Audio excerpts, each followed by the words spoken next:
আসসালামু আলাইকুম। Welcome to my channel ইয়াকিন্স ভয়েস। আজ আমি আপনাদের সাথে যে গল্পটি শেয়ার করব, গল্পটির নাম ছয়তলার জানালা। চলুন গল্পটি শুরু করা যাক।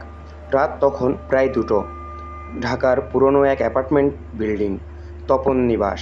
এখানকার 60 বছরের পুরনো ছয়তলা বাড়িটা যেন এক নিঃশব্দ কঙ্কাল। দিনের আলোয়ও যেন কেমন একটা স্যাঁতসেঁতে অন্ধকার লেগে থাকে। ছয়তলায় একা থাকে রাহুল। সদ্য ফ্রিল্যান্সিং শুরু করেছে, চাকরি ছেড়ে এসে একটু নিরিবিলি জায়গা খুঁজছিল।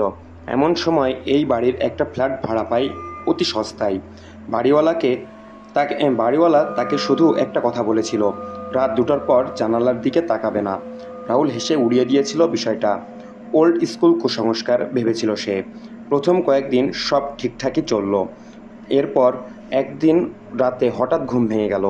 বাইরে তাকিয়ে সে কেমন অস্বস্তি অনুভব করলো। বাতাস নেই, গাছের পাতাও নড়ছে না, কিন্তু মনে হচ্ছে কিছু একটা তাকিয়ে আছে। জানালার পর্দা একটু সরিয়ে তাকাতেই বুক কেঁপে উঠল। জানালার বাইরে 6তলার বাতাসে ভেসে দাঁড়িয়ে আছে এক নারী। চুল লম্বা, মুখ অন্ধকারে ঢাকা, সাদা শাড়ি পরা, কিন্তু অদ্ভুতভাবে সে জানালার দিকে তাকিয়ে আছে, একেবারে নিঃশব্দে। রাহুল ভেবেছিল হয়তো কোনো মানসিক রোগী বা মাদকাসক্ত কেউ।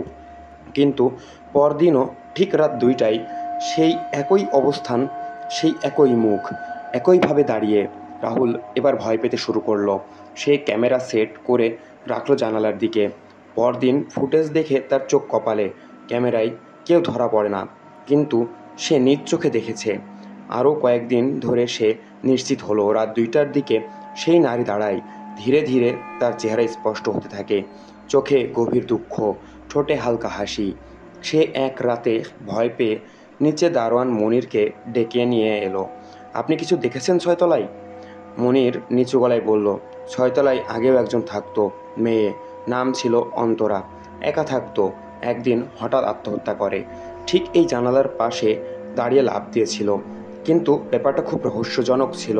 তার মৃত্যুর আগের দিন রাতে সে বলে গিয়েছিল ও ফিরছে। কে ফিরছে কেউ জানে না।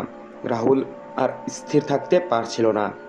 তার মনে হচ্ছিল জানালার বাইরে সে ছায়া যেন ক্রমশ কাছে আসছে, প্রতিদিন একটু একটু করে। একদিন সাহস করে সে জানালার দিকে তাকিয়ে বলল, তুমি কে? চোখের পলকে সেই নারী মুখ ঘুরিয়ে তাকালো।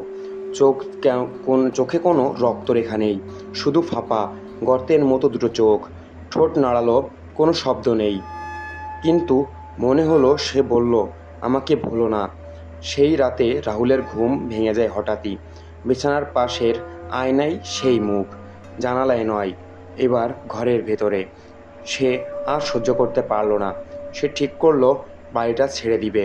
চাবি ফিরিয়ে দিতে গেলে বাড়িওয়ালা বলল, আমি জানতাম তুমি বেশি দিন থাকতে পারবে না।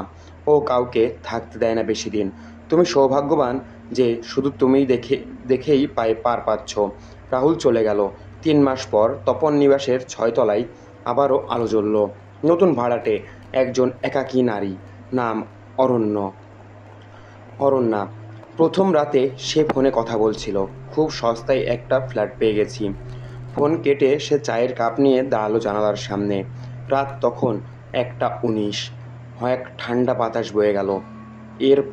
তারপর জানালার বাইরে হঠাৎ একটা সাদা মুখ, চুলে ঢাকা, কিন্তু এবার রাহুলের মতো কেউ নেই যে দেখবে।